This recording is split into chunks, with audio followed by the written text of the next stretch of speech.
नमस्कार मो ना हूँ भागीरथी पाटना एसी मोर्चार कोरापुट जिलार सभापति। आसंता जो 22 तारीख दिन जो राम मंदिर प्रतिष्ठा हम आमे कोरापुटवासी बहुत खुशी अच्छु। दीर्घ 500 वर्षर कार्य आज नरेंद्र मोदी द्वारा आज सफल होगापाई जाऊँ।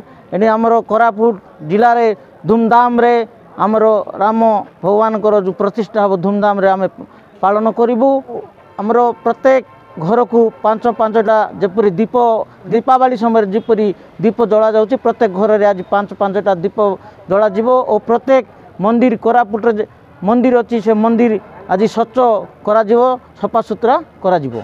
और कोरापुटवासी को आमे समस्त को आमे अनुरोध करूछु से दिन रे समस्त घर रे पांच पांचटा दीप जलाइबे। और समस्त को मु अनुरोध करूछि राम मंदिर जो प्रतिष्ठा हबो समस्त को अनुरोध करुच्ची से माने दीप जलाई करी भाव्य समर्थन करेंगे।